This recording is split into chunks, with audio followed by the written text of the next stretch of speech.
दोस्त के बारे में वाकयात इन्होंने पेश किया। और हकीकत में खौफे खुदा क्या होता है। हम अगर कोई गलती कर रहे हैं तो हम आपकी नजरों से छिपा सकते हैं, लेकिन आप अपने दिल में ये ख्याल न रखें कि कोई नहीं देख रहा। अल्लाह एक है, सारी कायनात के लोगों को देख रहा है। अल्लाह एक है, दुनिया के लोग जितने हैं सब जगह सबके दिल में है। और जो हाजत दुनिया के लोग चाहते हैं, मांगते हैं, अल्लाह अकेला आपको अता करता है। हाय एक, लेकिन देता है, बस मांगने का तरीका चाहिए। हजरत अबू साले रोजे से थे, सेब खाए, याद हुआ कि एक दिन है जिस दिन का नाम क़यामत है, और नामे अमान वहां रखी जाएगी। जिसका जैसा अमान वैसा इनाम दिया जाएगा। उनको याद आया कि कल खुदा क़यामत के मैदान में मुझसे सवाल कर दिया कि अबू साले तूने दरिया से सेब उठाकर खाया, लेकिन किससे पूछकर खाया? जबकि दरिया में हम और आप मछली मारने के लिए गए, और मछली हमारे हिस्से में चाहे 1 किलो आ जाए चाहे आधा किलो आ जाए, वो हमारी मिल्कियत है। या मछली के बहाने हमारे जाल में सोना आ जाए, हीरे आ जाए, वो हमारी मिल्कियत है। लेकिन खौफे खुदा यहाँ दिखाया जा रहा है कि खौफे खुदा होता क्या। पता लगाते बागीचे के मालिक के पास पहुंचे। बागीचे के मालिक ने कहा, सोचा समझा, यार सेब ये मुझे भी पता नहीं है कि मेरे पेड़ का है कि दूसरे का पेड़ का है। लड़का बड़ी नेक लग रहा है, सुभान अल्लाह। लड़का बहुत नेक लग रहा है, और ये अपने से मेरे यहाँ चलकर आ गया और ये कह रहा है कि मैंने आपके पेड़ का एक सेब खा लिया है, इसकी मुझे जो सजा देनी है आप मुझे दे। सोचे वाली बात क्या है। कहा कि सजा तो दी जाए, क्या तो मेरे बागीचे को 12 साल तक देखभाल करना है। कितना साल? 12 साल। किस बुनियाद पे? खुदा को राजी करने के लिए। आज हमारी सुबह से शाम गुजर जाती है, नेकियों का पता नहीं कि हम दिन में कितना नेकी करते हैं। गुनाह अनेकों प्रकार के हमसे हो जाया करता है। हजरत 12 साल की सजा सुनाई गई। वो बुजुर्ग आकर बागीचे की रखवाली करना शुरू करते। एक रोज मालिक को इच्छा जाहिर हुई, ख्वाहिश हुई कि मैं चलता हूँ बागीचे में।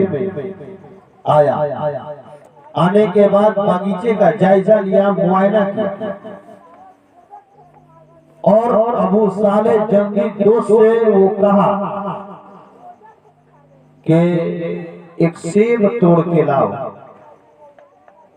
खाने का दिल चाह रहा है। वो गए, सेब तोड़ के लाए, काट के तश्तरी में रखे, सामने पेश किया। पेश करने के बाद जैसे ही पहला सेब का काटा हुआ अपने मुंह के अंदर ले जाते हैं, खाटा सेब था। अब थोड़ा सा उनका मिजाज बदला सा लगा, कड़ी आवाज में बुलाएं, किधर आओ। ये बुजुर्ग उस बुजुर्ग के सामने कहें कि तुम्हें ये पता नहीं है कि हमने तुम्हें बागीचे को देखने के लिए रखा और ये भी पता नहीं है तुम किस पेड़ का सेब लेकर आए हो। हमें तुम खट्टा पेड़ का सेब लाकर दे दिए हो, मालिक हम, और खट्टा सेब लाकर दे दिए हो। तो ये बुजुर्ग बोला कि हुजूर माफ फरमाएंगे, अगर दिक्कत न हो तो मैं एक बात अर्ज कर दूं। कहते हैं कि बोलो, कोई दिक्कत नहीं। तो उन्होंने कहा, हजरत अबू सालेह फरमाते हैं कि हुजूर जिस दिन आपने 12 साल कहा था कि मेरे बागीचे का रखवाली करता है, आपने ये नहीं कहा था कि जब जी चाहे तो तुम पेड़ से सेब तोड़कर खा लेना, ये नहीं कहा था आपने। तो हमें क्या पता कि किस पेड़ का सेब खटा है और किस पेड़ का सेब मीठा है। जो हमें अच्छा दिखाई दिया है मैं अपनी समझ के मुताबिक लाकर आपके सामने पेश कर दिया है। हजरत यहाँ से यहाँ भी एक ज़हन, वो बुजुर्ग जिस बागीचे का मालिक था वो कोई और नहीं, हजरत अब्दुल्ला सोमई है जो गौसे पाक के नाना हुजूर। हजरत यहाँ से और हजरत अब्दुल्ला सोमई को ज़हन में बात खटकी लगी, ये लड़का पावरफुल लग रहा है, बड़ा अच्छा इंसान है।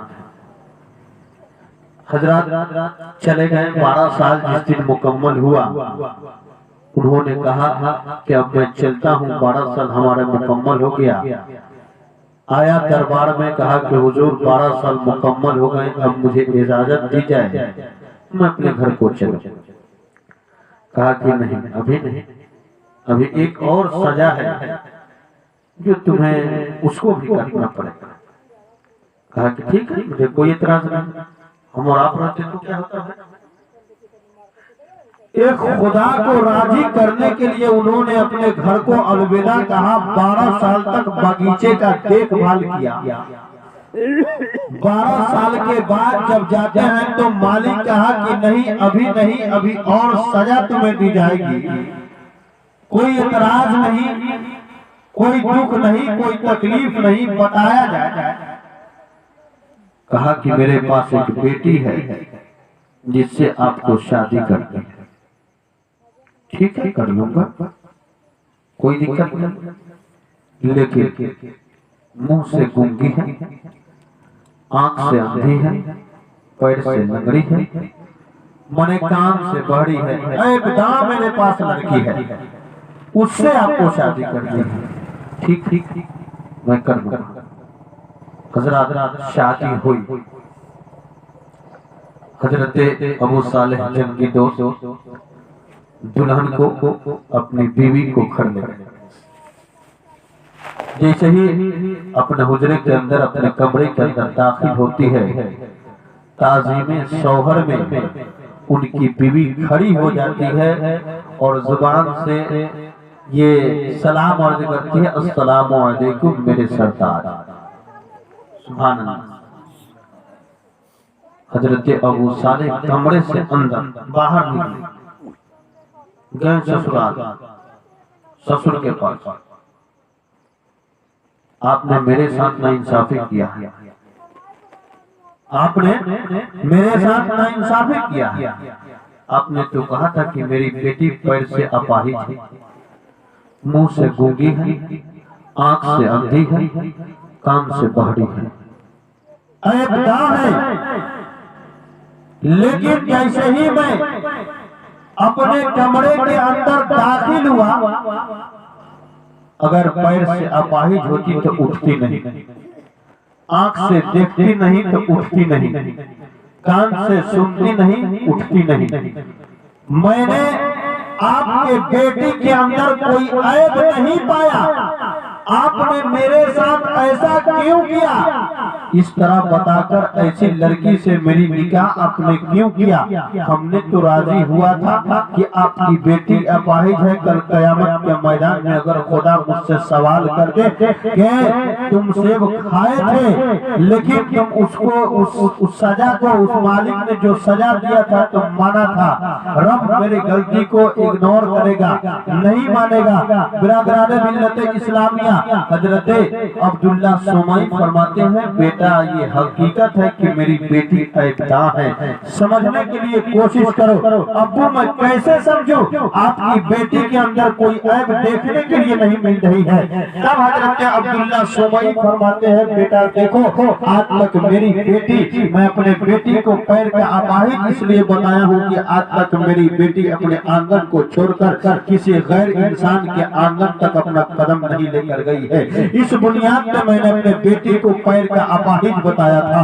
और रह गई बात आना की, तो मैंने अपनी बेटी को अंधी इसलिए बताया था कि मेरी बेटी आज तक गैर इंसान के ऊपर अपना निगाह नहीं, नजर नहीं उठा कर देखी है। रह गई बात जुबान की गूंगी, तो मेरे बेटे के जुबान से आज तक अल्लाह उसके रसूल का जिक्र छोड़कर दुनियादार की बात कभी गंदी अल्फाज मेरी बेटी के जुबान से नहीं निकली है। इस बुनियाद पे मैंने अपने बेटी को ऐबदा बताया था।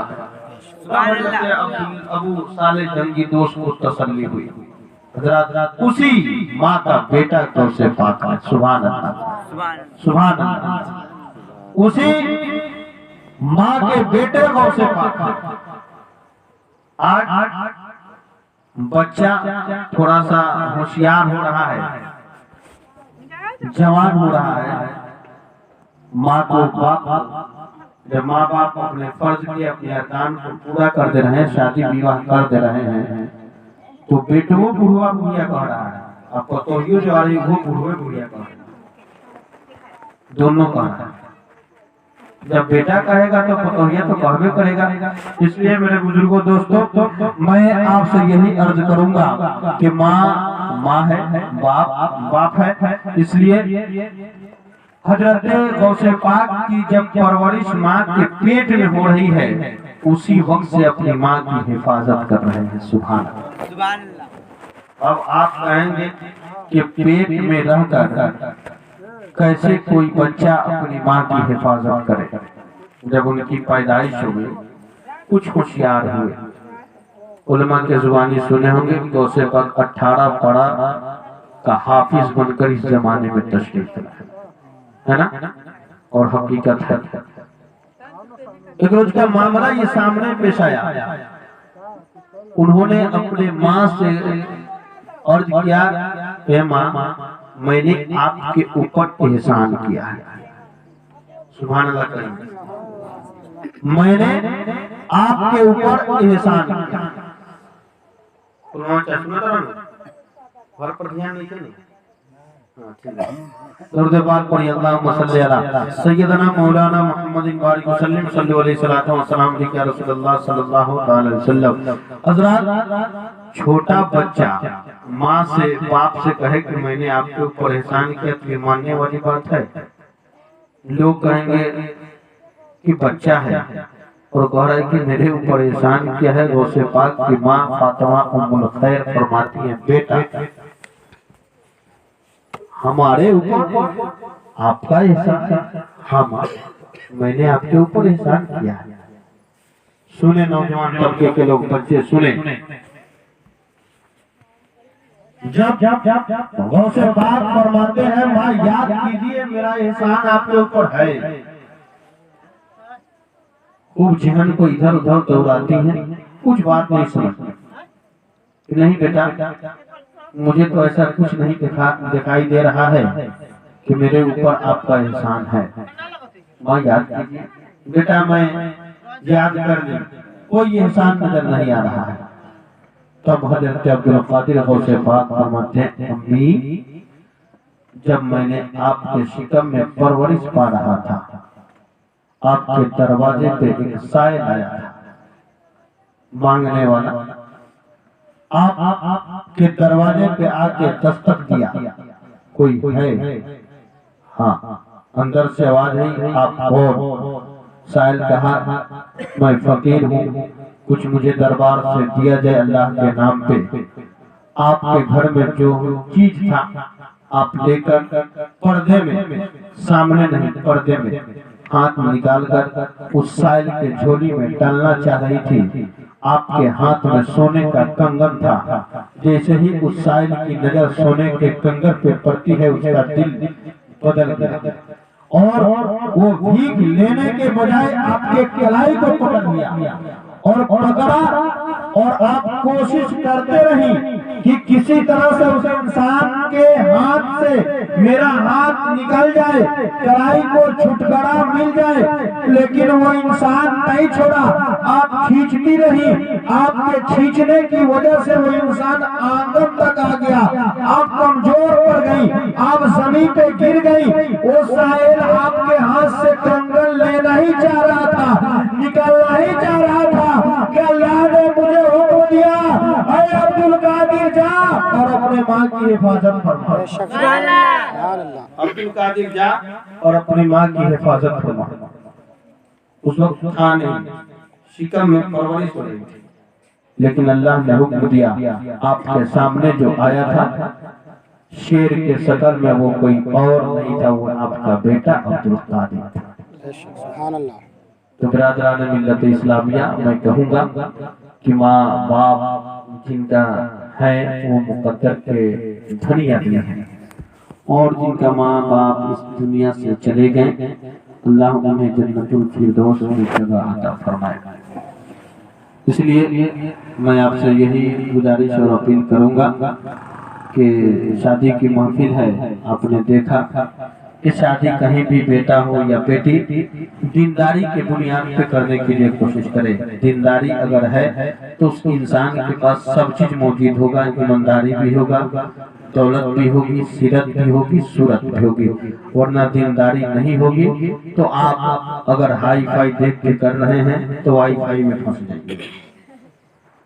इसलिए दीनदारी जरूरी है। दीनदार लड़का हो या लड़की, ऐसा सोच मत रखिए कि हम लड़का कैसा हूँ लाएंगे, अच्छा एजुकेशन वाला हो, लेकिन पहले दीन देखिए कि उसके अंदर दीन है कि नहीं, इधर वाला है कि उधर वाला है, खड़े खड़े मारने वाला है कि बैठ के मारने वाला है। ये सारी तहकीकात कीजिए, हस्ब व नसब के बुनियाद पे कीजिए।